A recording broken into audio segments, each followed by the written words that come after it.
Alright guys, today I'm going to be unboxing a little new package here. So this is the Thor Kettlebell from Tribe Wod. These things must be in high demand, otherwise it's like the steel shortages or whatever, because I ordered this thing at least 3 months ago and it just came here today. So I don't know if they're still back ordered like this, you still got to wait this long, but it took forever to get here. So here it is, the Thor Kettlebell. Wow, this packaging really is not very good. Not that you need much protection for a big chunk of iron like that. That thing's pretty hard to break. But with the handle on it like that, if you do throw the package around, I guess you could break it. But just got this much foam padding in here. A little sticker for it. What does this say? Thor Series Kettlebell. It's not meant to be thrown. I bet you could throw it in the sand. That'd actually be a pretty sweet workout. Okay. Yep, so this is where it's from. Tribe Wod Thor Kettlebell, 25 pounder. They got different ones. I think the lightest is like a 10 or 15, and then they got up to like 90 pounders or whatever, which that would be just crazy. I mean, I guess you could do other stuff with it. But, yep, 25 pounds. It is basically just a little hammer. So there's some cool stuff you can do with this thing.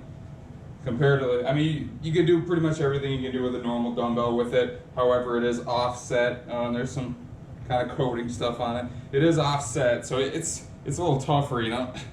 For me to do like a curl like this, my wrist has to work way harder to keep it, just because it's offset. So you know, you almost gotta keep it like this while you're doing it. You can't limp wrist it like that. So you have to flex your wrist and curl it, and man, that works your wrist a lot. See if I can do any like, yeah, you can do, Jesus, I can't go back. You can do pronation, supinations right there. Wait, is that pronation? That's pronations. Supinations, I can't do with it. Nope, not gonna happen. I could probably do it this way. Oh yeah, I can do it this way. It's definitely freaking challenging though, holy crap. You can do just kettlebell swings with it like this. So basically, I mean, it's a kettlebell, somewhat. I mean, when they're calling it a kettlebell, I guess it's fairly similar. It's got this knob on the end here. So that's gonna help your grip. Obviously, if that knob wasn't there, it would be much easier to just slip out of your hands. But it does have some texture, not really knurling, but it does have like a powder coated finish. Hopefully that doesn't all come off on my hands. I guess it's not really coming off too much anymore. But you can do kettlebell stuff with it. Actually, it's pretty sweet just to do something like this. All right.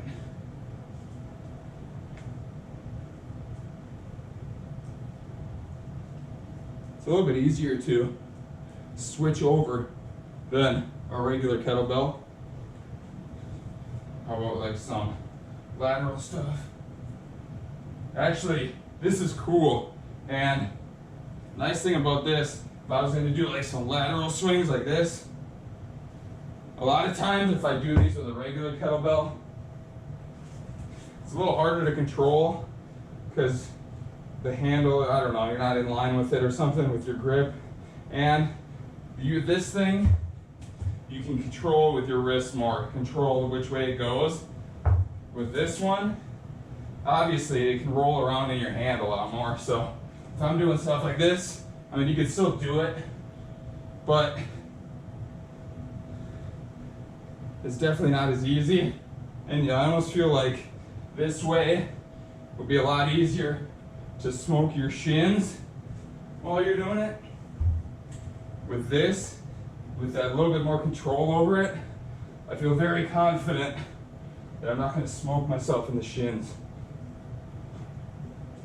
And then you can do outside the legs swings.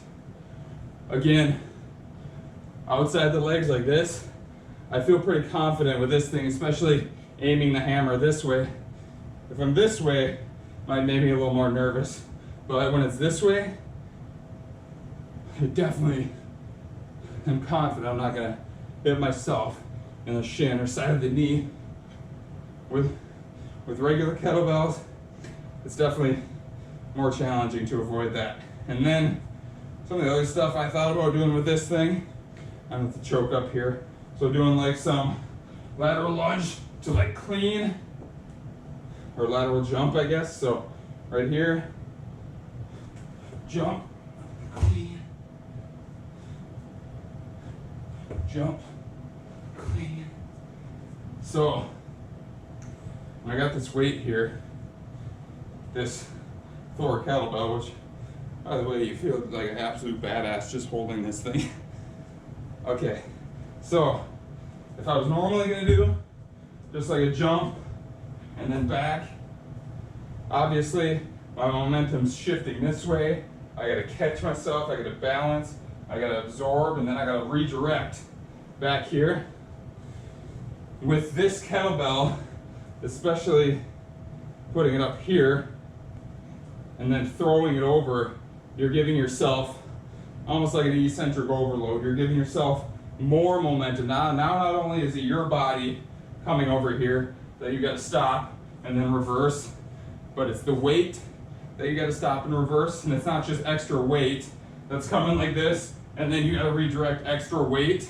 When you put it up like this, and then you push it over to that side, not only now is it extra weight, it's that weight is moving in that direction too. So that's one of the main things I really wanted to do with this. Do like a clean, and then just push over to the side, and then clean it back.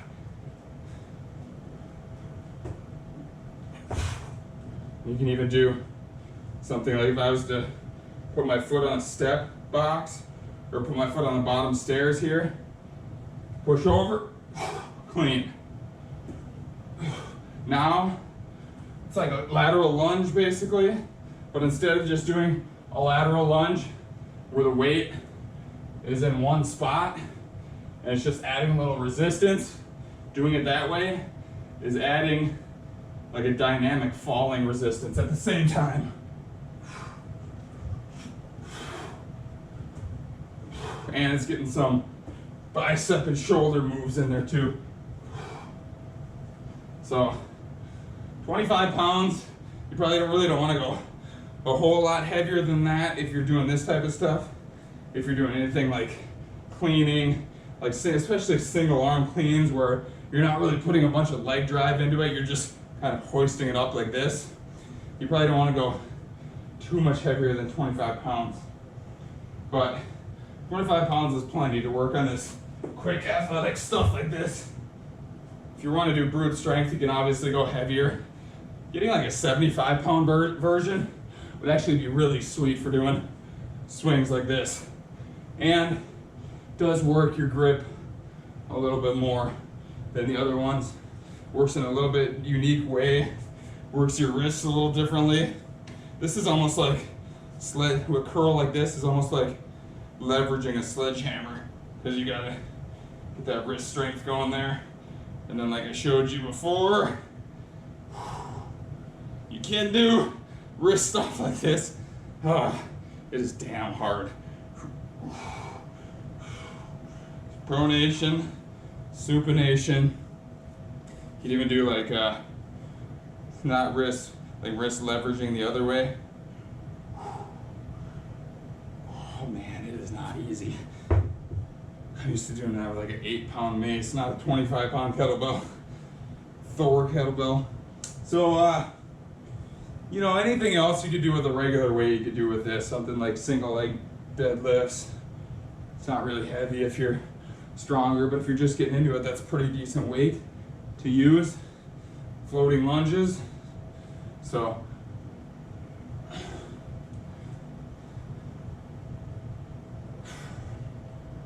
you can do curls like this, like a hammer curl. When you got the weight up like this, it's like I already demonstrated super hard. If you got it like this, then it's a little easier to do curls with it, but still pretty challenging. So definitely a unique piece of equipment, different than a kettlebell, different than a dumbbell. I wouldn't go out and sell your entire dumbbell set or your entire kettlebell set and replace it with this. But you know, if you get a 25 pounder like this, good all around, lighter size, and then maybe a 75 pounder or so for heavier stuff, if you're really into fitness, those two would just complement a set of dumbbells or a set of kettlebells really well. Just to periodically change it up, to work the wrists in different ways. And you can even just do like wrist circles with it and stuff. Just strengthens in different ways. And you know, a lot of lifters have banged up wrists, banged up elbows and stuff like that. And changing it up like this, working different little muscles in your forearms, and maybe hitting the biceps, brachialis, brachioradialis, or whatever, in different ways, can kind of shore up those weak links and kind of just put in a new stimulus that's very welcome for someone that's exclusively training with dumbbells or kettlebells or barbells, where you're always kind of locked in a certain position, or you always have a balanced grip. This offset grip and offset loading here, it's pretty sweet. It is a pretty sweet tool. Definitely looks cool, it looks badass. It's not real terribly expensive, 75 bucks. 25 pound dumbbell I just bought at Target a month or two ago. I think it was probably 30 bucks, so it is double the price of that. But it is cool, it is useful, it is versatile. So yeah, check one out if you're interested. Tribe Wod. Like I said, there could be a long delay on it, but oh well. You'll eventually get it, and I don't know if that powder coat is gonna last super super long. That might come off a little bit and it might start turning whatever the under coated metal color is instead of that like shiny black color. But very cool piece of equipment. I'm very excited to get in to use it, especially with a little bit more dynamic ballistic movements, but also just some general forearm strengthening and just little variations of curls and stuff. So hopefully you guys enjoyed this little unboxing and a little discussion. If you have any questions about the Tribe Wod kettlebell, feel free to ask them in the comment section below. And yeah, if you want to order one, go ahead, order one. I would do it right now because it's going to take a long time to get to you probably, but it's worth it. I think it's a pretty sweet piece of equipment if you got the funds for it. So thanks for watching this today, guys. If you want to see some more home gym equipment reviews, workouts, subscribe to the channel, and I'll see you guys in the next video.